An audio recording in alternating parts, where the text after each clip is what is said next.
Now, Roma Wines, R-O-M-A, made in California for enjoyment throughout the world. Roma Wines present Suspense. Tonight, Roma Wines bring you Mr. James Stewart as star of Consequence, a suspense play produced, edited, and directed for Roma Wines by William Spear. Suspense, radio's outstanding theater of thrills, is presented for your enjoyment by Roma Wines. That's R-O-M-A, Roma Wines. Those excellent California wines that can add so much pleasantness to the way you live, to your happiness in entertaining guests, to your enjoyment of everyday meals. Yes, right now a glass full would be very pleasant, as Roma Wines bring you James Stewart in a remarkable tale of Suspense. Maybe the costume was the decisive factor, or maybe it would have happened anyway. In any event, the occasion was the 10th reunion, and the class of 29, as such occasions demand, were all dressed identically in cowboy suits. And there was Ted Wolfe, whom I hadn't seen in 10 years, although in college he'd been by far my closest friend. And so, of course, I brought him home to dinner. And Gwen managed to be quite charming, even though it was the maid's night out. She didn't even kick about the oven. And that's how it started out, just like that. Just like any pleasant, casual little evening. Oh, Gwen, that was a wonderful meal. Last one I'll get like that for a while. Thank you, sir. Have you really got to go tonight, Ted? Can't you take another day or so? Oh, not very well. Got my plane reservations and everything. Anyway, I told him I'd be back this week, and tonight's just about the deadline if I'm going to make it. Well, what time's your plane? 3 a.m. Oh. Say, that reminds me. I can't go aboard in this thing. Well, you probably will. I think you're both kind of stuck on yourselves in those cowboy outfits. Worse than a couple of kids. Sure, I'm going to wear mine to the hospital tomorrow. No kidding, no. People will think I'm nuts. All right, spoil sport. I'll call the hotel later. They'll bring your bags over here. You can change here. Although I should think a cowboy suit would be a sensation in Ecuador. Are you really going to Ecuador, Ted? At first I thought it must be a joke. No, well, you heard me talk about the work Ted's doing down there. I know, but Ecuador? Well, they got to have medical care out on those plantations some way, and I like it. I don't see how you stand it. Living like a hermit, cut off from civilization and not making... Well, I mean, they can't possibly pay you... No, Gwen. Oh, what time is it? Oh, goodness, I've got to run. Oh, are you leaving us, Gwen? Yes, I promised Mother I'd come out to the country tonight. Anyway, I know you two would much rather talk over old times by yourselves. I'm sorry. Well, in case I don't see you again, thanks for everything. It's been swell. Well, you're coming back sometime, aren't you? Well, maybe 5 years, maybe 10, maybe never. Oh, silly. You come back next year and plan to stay for a while. I am sorry I have to go, but you two have a nice evening. There are eggs in the icebox, Phil. Did he always have to have fried eggs at night when he was in college, Ted? That's Phil, all right. Well, goodbye, darling. No, don't even get up to come to the door. Now, I'll phone you tomorrow night. Goodbye, Gwen. Have a good trip, Ted. Bye. Bye. You're a lucky man, Phil. Am I? I suppose you know that the main reason I came to this shindig at all was to see you. Why me? It's been a long time since you and I had the same dreams, Ted. You haven't lost them, though. You're still in there pitching. Oh, yes. Private practice. 2 cars in the garage, 2 chickens in the pot. That's the kind of ball I've been pitching the past 10 years, and it's the kind I'll keep on pitching until some other doc says coronary thrombosis and they carry me out. Oh, you can't kid me, Phil. You're happy. And I'd just about given up the idea that there was such a thing as a happy man. And now you think you've found one. I know I have. I knew it the minute I came into this room. I knew it the minute I saw her. Gwen? Yes, Gwen. I hate Gwen. You what? And what's more, she hates me. Oh, it's nothing that shows on the surface. We get along because we have to, because my reputation would suffer if we didn't. Phil, you can't be serious. No? Why do you think I've given up every dream I've ever had? Why do you think I spend my life treating the imaginary ills of a lot of wealthy hypochondriacs? So Gwen can have this and Gwen can do that.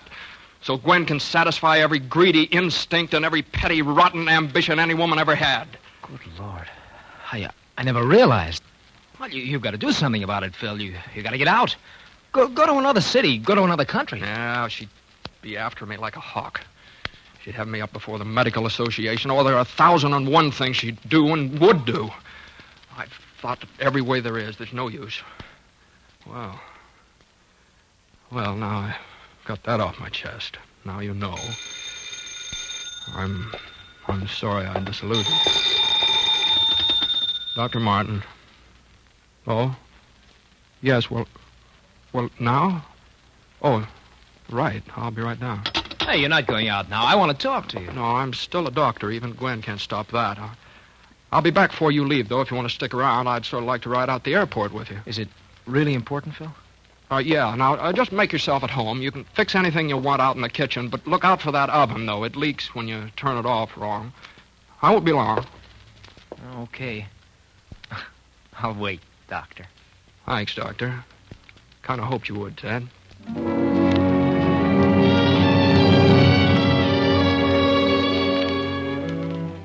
That was the second thing, Ted's deciding to stay. But I didn't know it then. All I knew was that Jo had called from the office and she was upset. Still, I decided to walk. I was upset, too. When I got there, she was going over the accounts. Hello, darling. Hello. That was nice. Well, isn't it always? Always. Terribly. Well, what are you doing? There isn't all that rush to get the bills out. There is, though. For me. For you? Mm-hmm. Well, what is it, Jo? What's the matter? Phil, I had a talk with Father this evening. Well, something about us? All about us. Well, he doesn't know anything. He couldn't. Nobody does unless you told him. You know I wouldn't do that, Well, I'm Phil. sorry. I'm sorry, darling. I know. Anyway, it isn't what he knows, it's what he thinks. We had an awful row. He said he'd go to the trustees of the hospital. He said he'd go to Gwen. He said that? That's why I'm getting the bills out for you now, because I'm going away. Well, where? How long? No, darling, it's not going to be like that. It's for good. Well, Jo... It's for good, Phil. Jo, I can't let you go. I know it hasn't been perfect. I know it's been infinitely worse for you than for me, but at least we've had something. At least I've always known you were here on the other side of the door, and I could see you and talk to you. I can't live with a door between us anymore. Well, maybe you just don't love me enough to... No, darling, I'm sorry. I didn't mean that.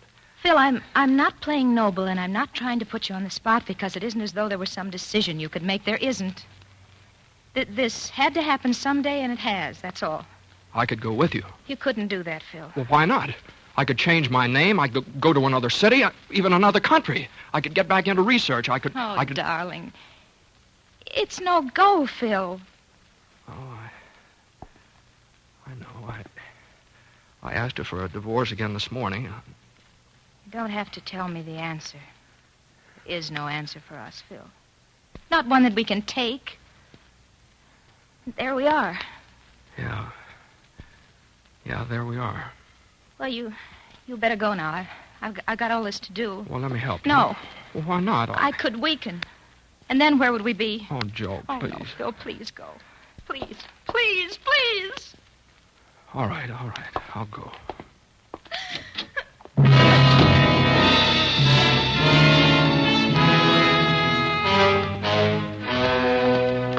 I don't know how long I walked that night or where.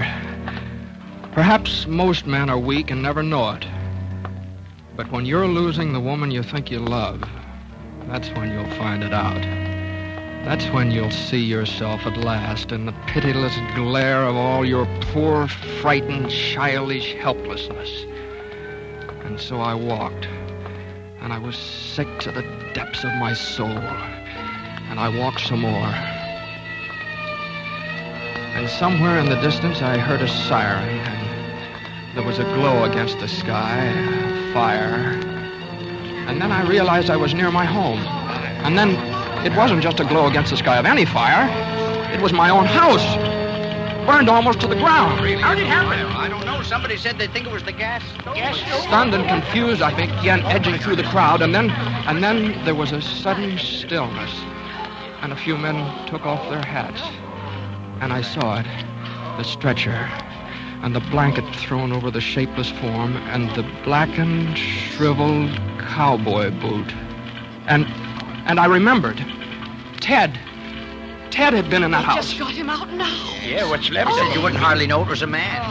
Frantically, I started forward, and then I stopped because I thought somebody had spoken to me, but they hadn't. Philip, come on. I know They it's hadn't. Philip. He took care of me. They weren't looking at me. They were looking on the ground, on the stretcher, and that thing that lay there on it. Dr. Philip Martin. Yeah, I knew him. Oh, he was a good doctor, a good Oh, Dr. Martin. Oh, what an awful way to die. Suddenly, I was shaking with excitement. I pulled my hat over my eyes. I turned up my collar. I edged back through the crowd, out into the street, and I turned the corner. And then I ran.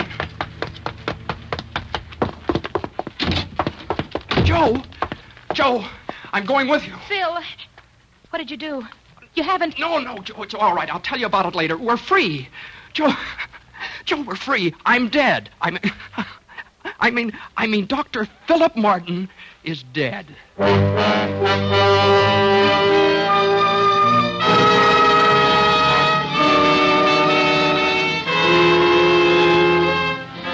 For Suspense, Roma Wines are bringing you as star James Stewart in Consequence by George Sklar and Vladimir Posner.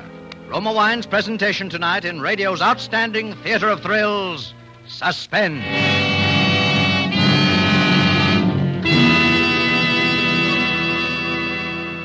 Between the acts of Suspense, this is Truman Bradley for Roma Wines.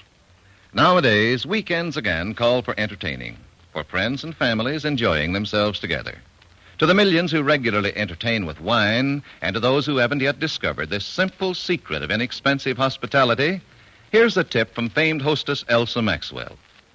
Successful parties can be inexpensive with Roma California wines. Yes, for just pennies a glass, about the cost of a soft drink, you can delight your guests with a taste-tempting selection of America's finest wines. Ruby red Roma port, nut-like Roma sherry, golden Roma muscatel, flame-bright Roma tokay.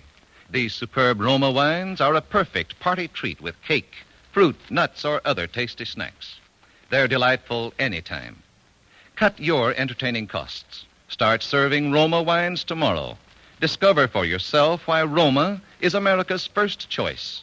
Why only Roma wines, crushed from tender grapes grown in California's finest vineyards, bring you true wine luxury at such low price. You're right with Roma, bottled at the winery in California to bring you unvarying goodness always. That's R-O-M-A, Roma Wines. Remember, more Americans enjoy Roma than any other wine. And now, Roma Wines bring back to our Hollywood soundstage James Stewart, who, as Dr. Philip Martin, in Consequence, continues a narrative well calculated to keep you in suspense.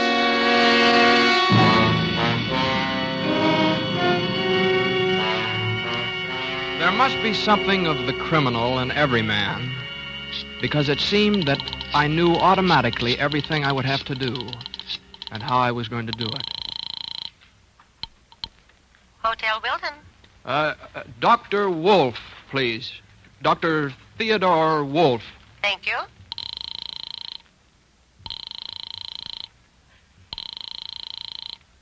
I'm sorry, sir. Dr. Wolf doesn't answer. Oh, say, what's the number of his room again? I'd like to drop him a note. Dr. Wolf is in 502. 502. Thank you. I knew in a big hotel like that, the chances of anyone remembering exactly what Ted looked like were pretty slim, and I figured that they'd give me the key all right as long as I didn't stumble around asking for the number. I let myself into 502, and I snapped on the light. I found the plane ticket on the bureau, and then I pried open his luggage and changed into one of his suits. I put on his hat and his overcoat, just in case. I packed my own things away. And there were a pair of dark glasses on the bureau, too, and I put them on. And then I went down and checked out, paid cash. I knew he'd bought the plane ticket at the airport, so the travel clerk at the hotel, why, he wouldn't know Ted Wolf from Adam. Yes, sir? I'm Dr. Wolf. I've been staying here at the hotel. Oh, yes, doctor. I have a through plane ticket here to Ecuador, Pan American, for tonight. I'd like to turn it in. Mm-hmm. One moment, doctor. Oh, that's Dr. Dr. Theodore Wolf. Thank you. Hello, Pan American, Wilton Hotel. Say I got a through ticket to Ecuador. Dr. Theodore Wolf. Will you take it? All right. That'll be quite all right, doctor. Oh, and while you're at it, you might as well get me a couple of train tickets. Yes, sir. Where to, sir? Huh? I said where to, sir. Oh, Los Angeles.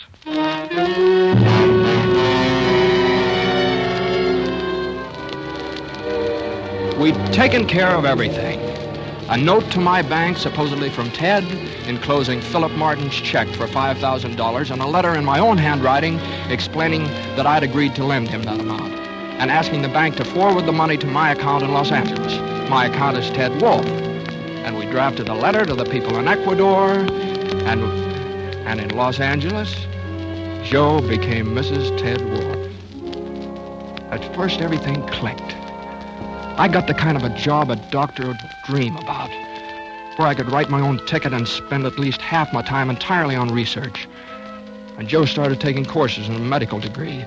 Well, after all, she was only 24. And then, right here in broad daylight, in the hospital, it happened. Hello. Joe, pack a bag as quick as you can. Just enough for 2 or 3 days in the mountains. As fast as you can. Phil. It's Gwen.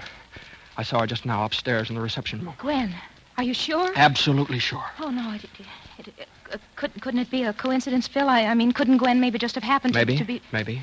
Now, listen, Joe. I've been thinking. She mustn't know where we go. That's just what I was thinking. Maybe it would be better if she did know where we were going. If she did?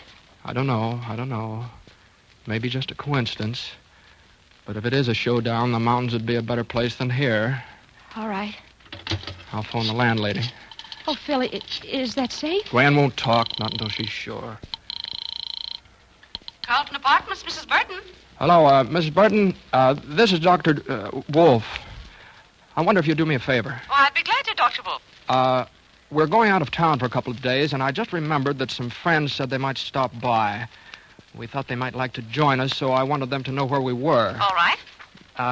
Maybe you could just stick a note on our door where they could see it. We're going to Caribou Lake, and we'll be in the cottage at the very top of the mountain. It's straight up a dirt road from the lake. They can't miss it. Caribou Lake, the cottage at the top of the mountain, up the dirt road from the lake. Is that all? Yes, thank you, Miss Burton. That's all.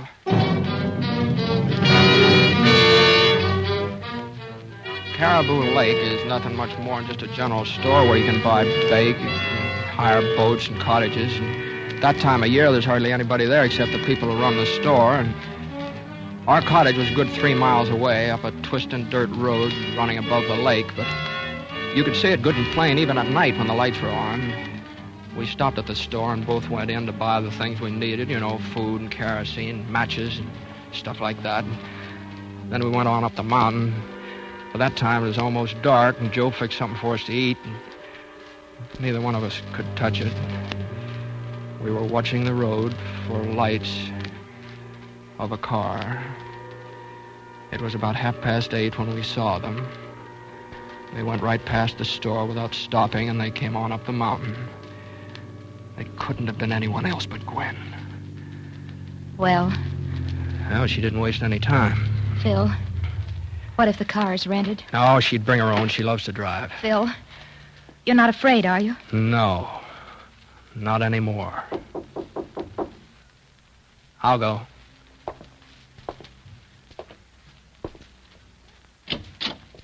Well, this is a surprise. Hello, Gwen. Dr. Martin. Always poised. Nothing surprises you, does it? I suppose it was the check. Partly. And then I happened to notice that a Dr. Theodore Wolf had married a Miss Josephine Reynolds in Los Angeles. And it did occur to me that your idealistic friend must have been an awfully fast worker. Well, aren't you and your bride going to ask me in? Come in, Mrs. Martin. Thank you. Quite cozy, aren't you? We have been. Well, I'm sorry to break up your little idea. Cut it out, Gwen. What do you want? Why, my dear man, what do you think I want? The way things are now, you've got $200,000 worth of life insurance coming to you. Why don't you let us alone? Philip, I don't know whether you realize how much worry and anguish you've caused me. Sure, I know. I know just exactly how much. Then perhaps you also know exactly how you stand with the law in this matter. I don't know about all this impersonation business, except that it would permanently ruin your career.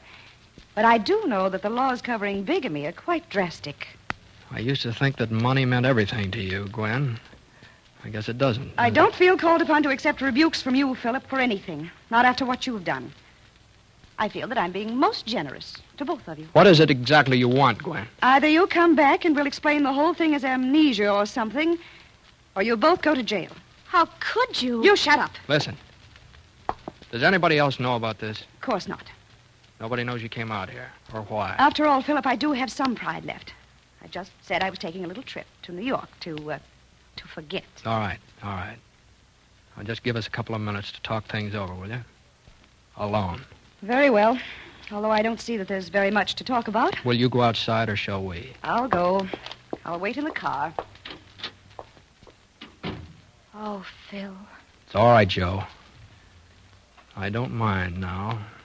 Neither do I. Do you think you can do it?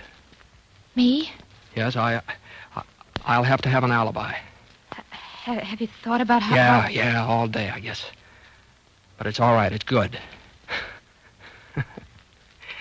She'll disappear the same way I did. Fire? Yeah. Only I'll have to be down at the store when it happens. This place will go up like kindling.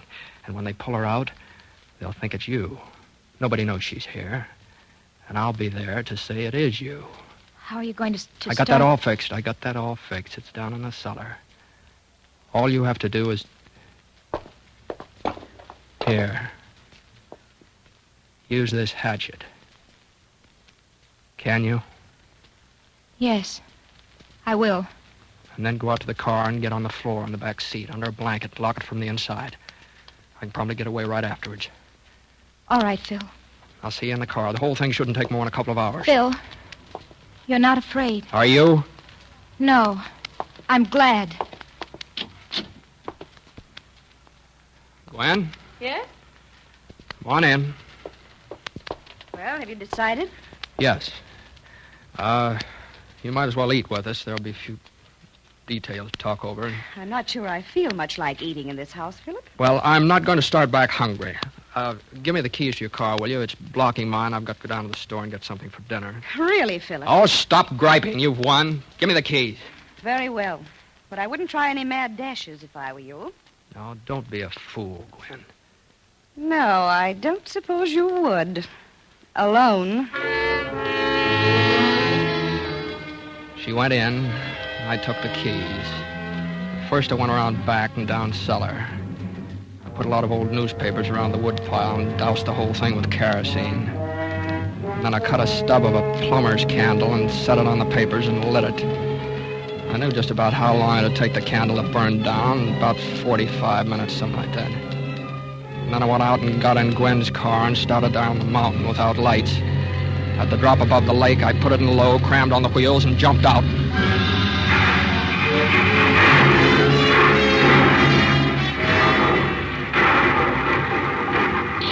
It bounced once and then went over where there's about 40 feet of water. Unless somebody told them where to look, they'd never find it.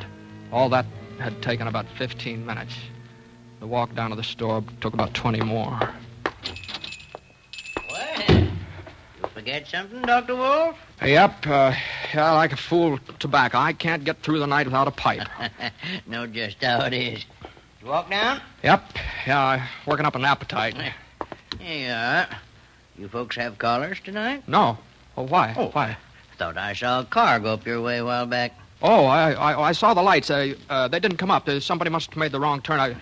Didn't they come back? I don't know. I was out back for a spell.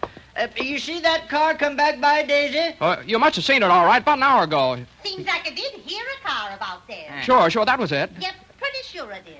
She Dooley don't always see so good, but she hears plenty. Huh, Ma? Look at here, Ed.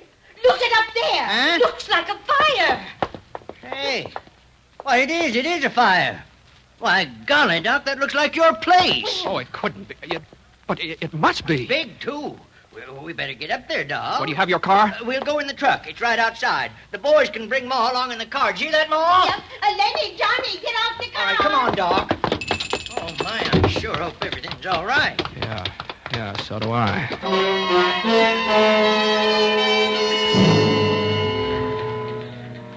The cottage was all wood and dry, and it was completely gone by the time we got there.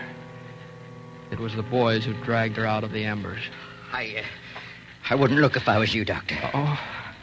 Oh, Oh, Joe. Must have been quick anyway. She's burnt almost to nothing. Hey, Ma, you better go on, Doc. We'll take care of everything. All right. Want one of the boys to go with you? No, I'll get in touch with you from town. I'll make the arrangements down there and send down for the... Yes, well, you just go on. We'll see to everything now. All right. I'm awful sorry, Dr. Wolf.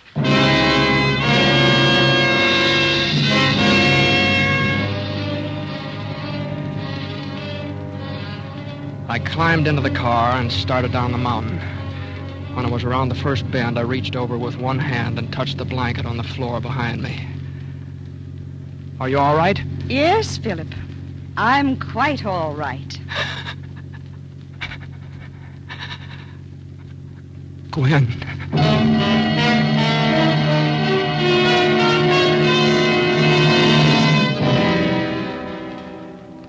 Gwen has never told me how it happened. But of course she killed her. We both killed her. I know that I'm trapped. I'm hopelessly, irrevocably trapped by the terrible burden of guilt we share between us, as she is. I know now that two people held together by such a frightful bond cannot both go on living, for that bond can be broken in only one way. One of the two must die. And so I write this only to have the true facts brought to light in the event of such a death. For no matter how innocent it may appear, no matter how natural the cause, no matter how plausible the accident, it will be no accident. It will be murder. Cold-blooded, calculated, deliberate murder.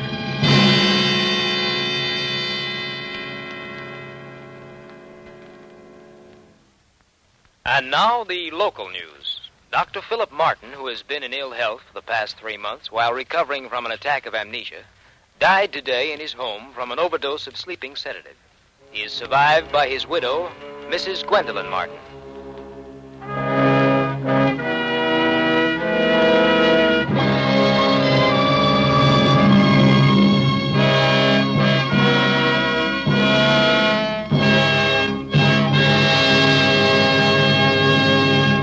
Suspense. Presented by Roma Wines, R-O-M-A, made in California for enjoyment throughout the world.